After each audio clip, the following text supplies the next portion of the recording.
Você já parou para pensar por que mais de 50 mil autoridades no Brasil têm um privilégio que quase nenhum outro país mantém? E você vai entender agora por que isso precisa acabar.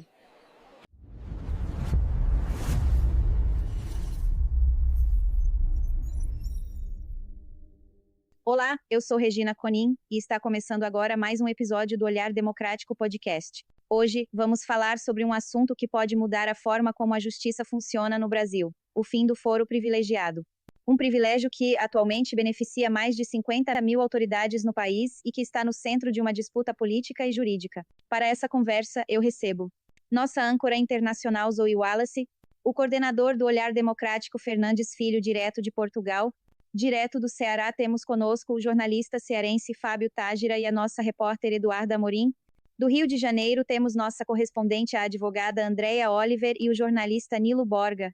De Toledo, Paraná, para o Brasil temos nosso caminhoneiro Marcos Assulera. Conosco também a pedagoga Waleska Amorim, que está em Portugal. De Santa Catarina temos o advogado criminalista José Braz. De Minas Gerais, nosso correspondente Ronaldo Rivas. E de Curitiba, Paraná, temos o advogado Marco Petroski. E também um comentário especial do autor do projeto, Álvaro Dias. Fique conosco até o final e se engaje na luta para um Brasil de justiça igual para todos. Poucos países no mundo ainda mantêm o foro privilegiado para autoridades, e o Brasil é um deles. A Constituição garante que deputados e senadores são invioláveis por suas opiniões, palavras e votos. Mas isso não protege crimes. Em 2013, o ex-senador Álvaro Dias apresentou a PEC para limitar o foro privilegiado. Foi aprovada no Senado em 2017, mas ficou parada na Câmara até agora. E para discutir tudo isso, começa agora o Olhar Democrático Podcast.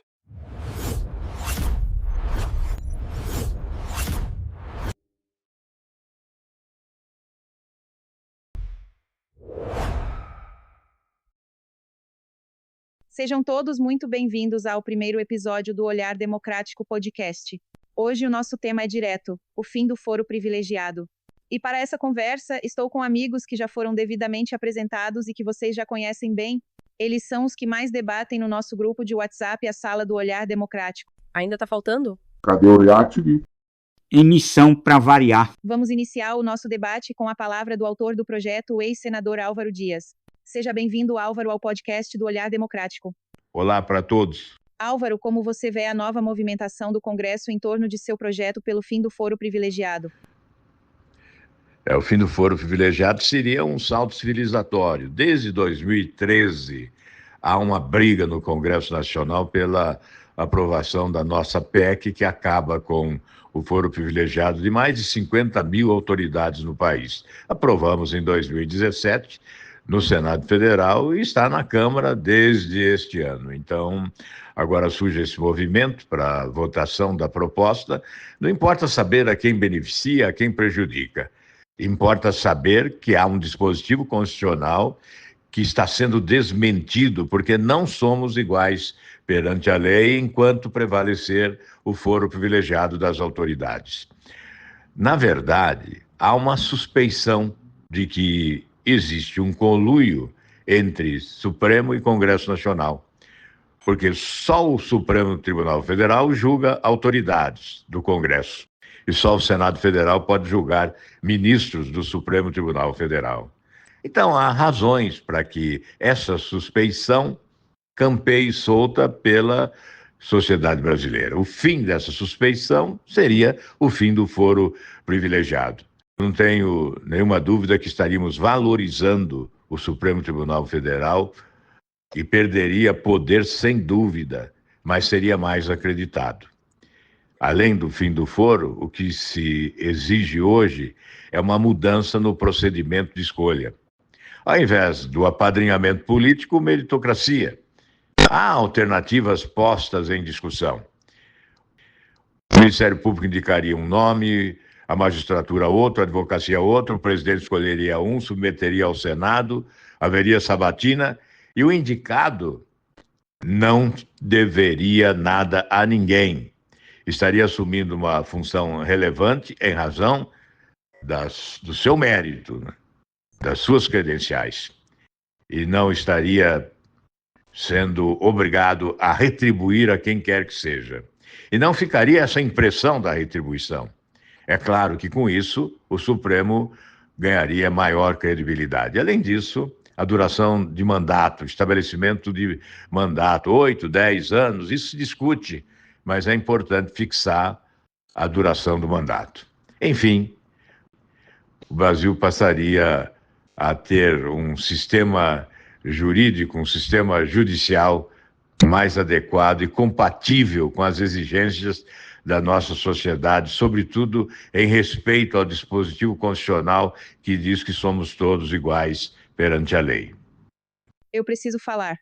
Aliás, ontem eu pensei que ia dar briga entre o Cláudio e o Fernandes.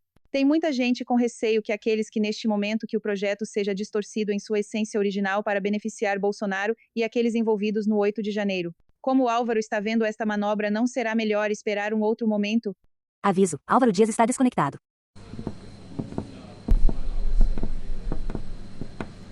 Aura, o que houve? Conexão baixa com instabilidade derrubou conexão. Querem que restabeleça a conexão? Não.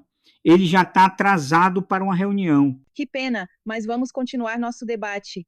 Depois do debate acalorado entre o Cláudio e o Fernandes na sala, mesmo com o Fernandes defendendo que devemos aproveitar e exigir que o foro passe como lei, ainda restam muitas dúvidas se este é realmente o momento ou se devemos esperar outra oportunidade. Quero me dirigir aos 3 advogados da sala aqui presentes e perguntar: podem distorcer o projeto original para beneficiar Bolsonaro? O que esperar de tudo isto? Começando pelo Brás, depois a Andréa e na sequência o Petroski. Olha, Regina, vou tentar responder as suas 2 indagações em uma única narrativa. Há muitos anos, as vozes e mentes mais sensatas esperam com grande expectativa a aprovação desse importante projeto de autoria do senador Álvaro Dias.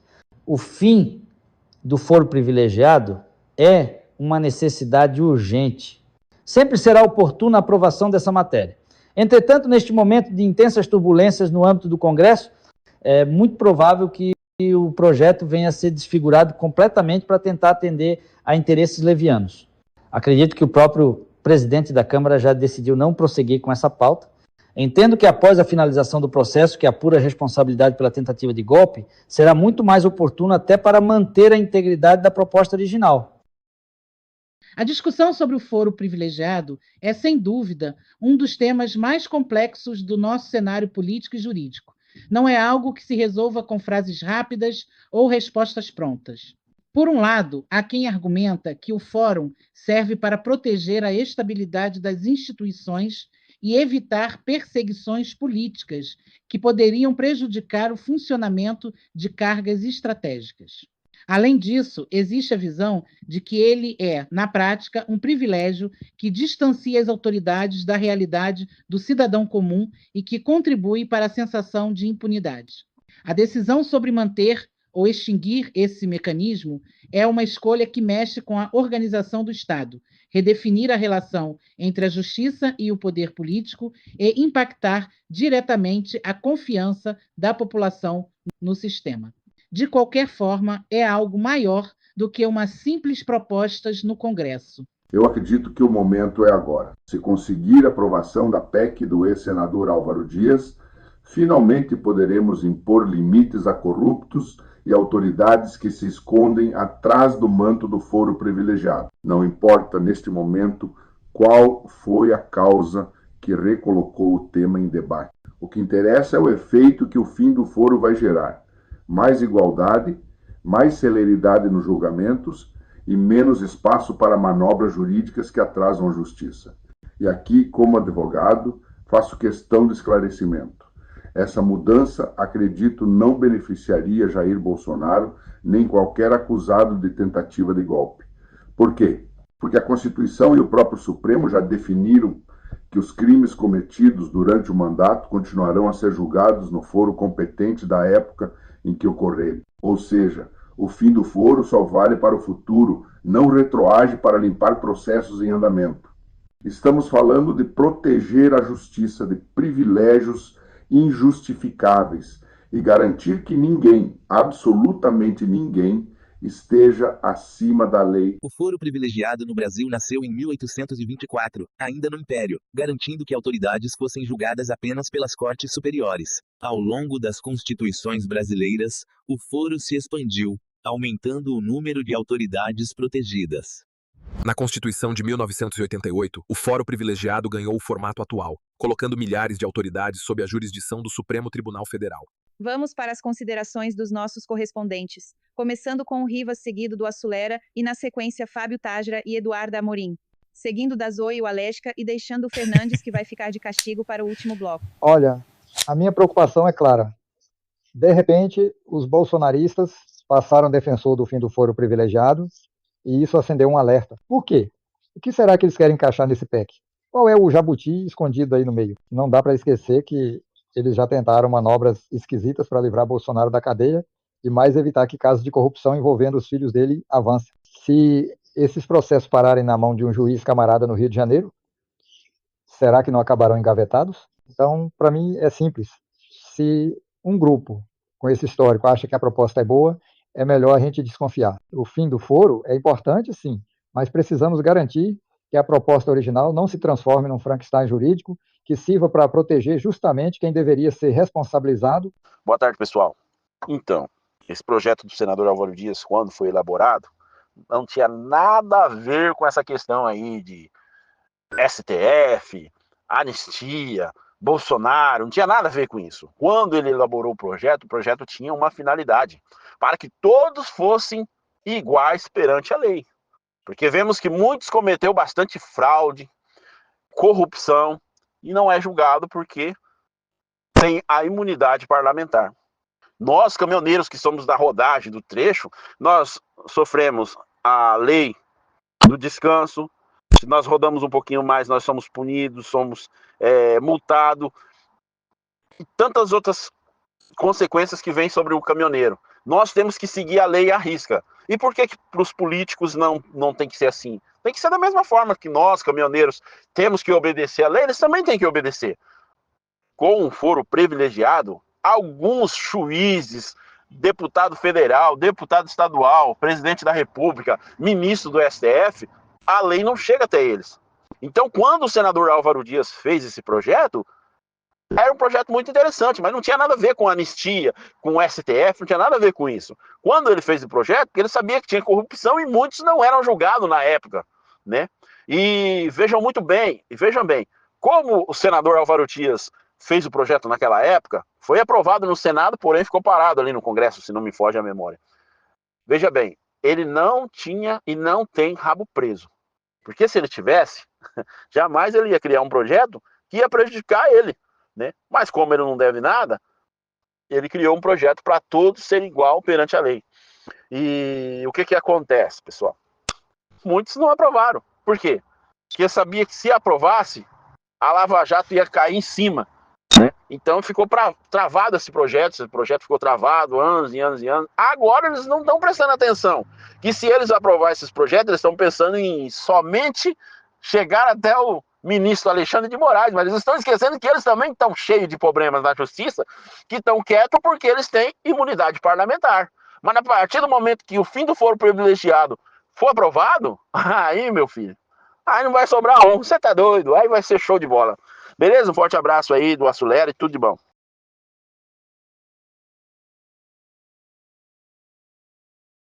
Na Europa, o chamado foro privilegiado praticamente não existe como conhecemos no Brasil. Em países como Reino Unido, França, Alemanha e Portugal, políticos e autoridades competentes na justiça como qualquer cidadão comum. É simples, cometer um crime vai para a primeira instância. Não há esse escudo que atrasa ou até impeça processos. Essa ausência de privilégios fortalece a confiança da população na justiça e impede que a lei tenha dois pesos e duas medidas. E é impossível não comparar se isso funciona lá com democracias consolidadas. Por que o Brasil ainda mantém um privilégio tão amplo que beneficia milhares?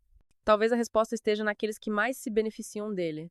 Andando pelas ruas e acompanhando as redes sociais, eu percebo um sentimento quase unânime: indignação.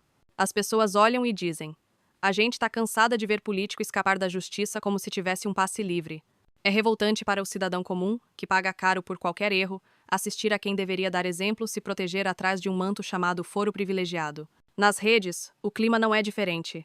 É um festival de comentários pedindo que essa história acabe de vez. Há vídeos, postagens e até movimentos organizados cobrando que a lei seja realmente igual para todos, sem exceção. Mas junto com essa força, existe também a desconfiança. Muita gente me fala: a gente já viu esse filme antes, prometeu mudança e nada aconteceu. É como se o país estivesse dividido entre a esperança de ver a justiça funcionar e o medo de mais uma frustração. O recado das ruas e da internet é claro. Se essa proposta para aprovação tem que valer para todo mundo, sem jeitinho, sem manobra, sem blindagem. Caso contrário, será só mais um capítulo de promessas vazias. Como educadora, passei dias ensinando crianças, inclusive em situação de risco, sobre valores como justiça, respeito e igualdade. E confesso que explicar para eles por que alguns adultos, especialmente aqueles que ocupam cargos de poder, parecem viver acima das regras que ensinamos na sala de aula. É uma tarefa difícil. O foro privilegiado para muitos soa como uma autorização para escapar das consequências. E quando a lei não é igual para todos, não é só a confiança na política que se perde, mas também a convicção nas instituições que deveriam nos proteger. Os pais e nas redes sociais se fala que isso é injusto, que a mensagem passada às novas gerações é perigosa, a de que status pode valer mais que caráter. Por isso, o fim do foro privilegiado não é apenas uma questão jurídica, é também uma lição de cidadania que precisamos dar e receber, para que possamos de fato ensinar pelo exemplo. Antes do Fábio, eu tinha esquecido, tem o Nilo também. Desculpe a falha, Nilo.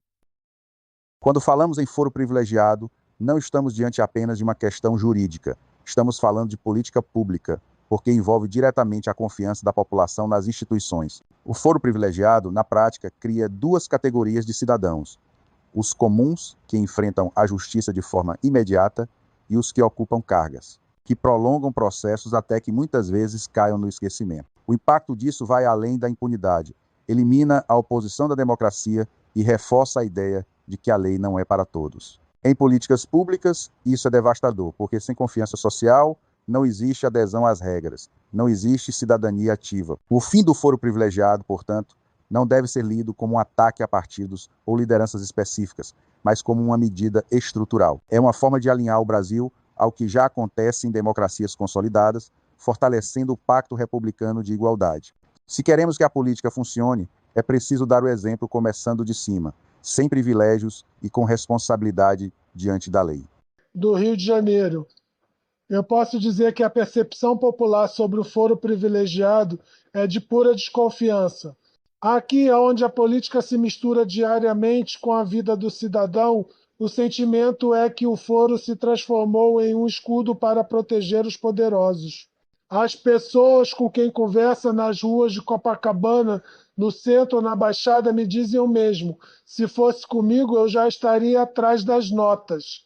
Essa comparação direta entre o cidadão comum e os políticos é um retrato da desigualdade que corrói a confiança nas instituições. O fim do foro privilegiado, na prática, significaria mais do que uma mudança jurídica. Representaria a chance de resgatar um valor que o carioca preza muito, a justiça verdadeira, aquela que não escolhe a quem punir ou a quem proteger. O recado é claro, chegou a hora de cortar de vez esse privilégio que não combina com democracia. A Constituição brasileira é clara. Todos são iguais perante a lei, sem distinção de qualquer natureza. Mas, no mesmo texto, ela prevê que deputados e senadores são invioláveis por suas opiniões, palavras e votos. Essa garantia protege a liberdade de atuação. O problema é quando ela é interpretada de forma distorcida, como um manto de impunidade. Quando opiniões se transformam em incitação à violência ou ataques às instituições, deixa de ser imunidade parlamentar e passa a ser crime. Usar a imunidade para evitar responsabilidade não fortalece a democracia. O debate é sobre a credibilidade do Estado de Direito. Chegou a hora de tirar o Fernandes do castigo. Fernandes, qual é a sua análise de toda esta situação?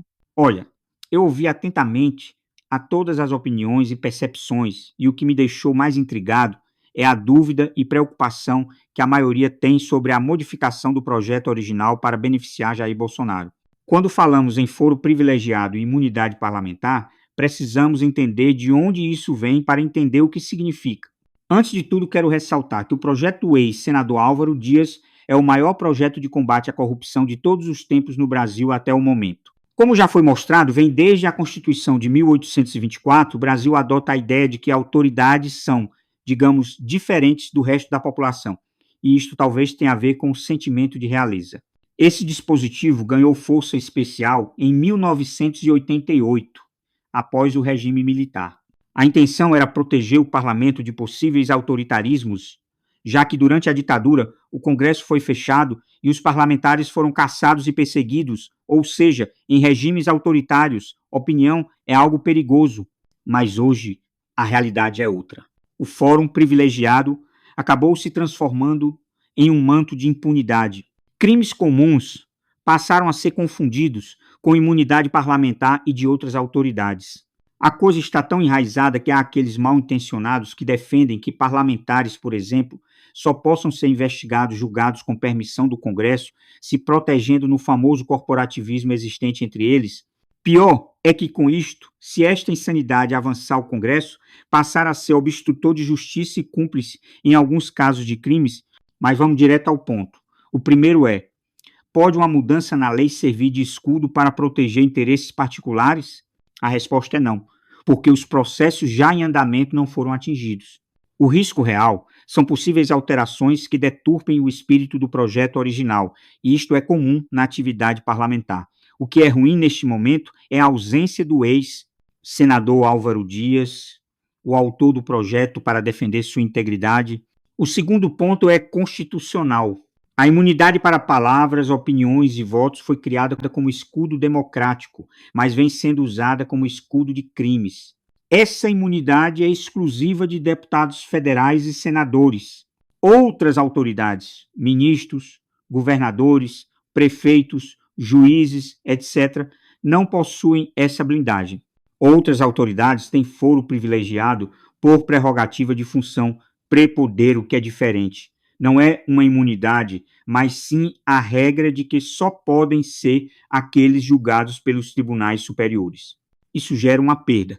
O cidadão normalmente responde na justiça, enquanto parlamentares e autoridades se escondem atrás da prerrogativa. Um ponto curioso no artigo 53 da Constituição é que ele fala em opiniões, palavras e votos, mas não fala nada sobre outros crimes em que vemos parlamentares envolvidos hoje, como fraudes, desvios de dinheiro. A imunidade, que deveria servir apenas para proteger a palavra livre dentro do parlamento, acabou virando escudo para práticas que nada têm a ver com o mandato. E a pergunta que fica é simples: até quando vamos aceitar que um artigo para fortalecer a democracia seja usado como blindagem para a impunidade? Do jeito que está, é como se a Constituição fosse cúmplice de crime, ou, como já falei, de obstrução de investigação policial. E o ponto final é político. O foro privilegiado só existe porque uma população elege pessoas despreparadas ou com ficha problemática, que entram na política em busca de regalias. Muitos não entendem que o mandato é para servir o povo, não para se proteger da lei. Por isso, além da mudança legislativa, é preciso uma mudança cultural. Cabe ao eleitor aprender a votar, cobrar, pesquisar a vida de cada candidato. Se o voto não mudar, continuaremos a eleger pessoas que tratam a política como um manto de impunidade. E é isso que a sociedade precisa romper.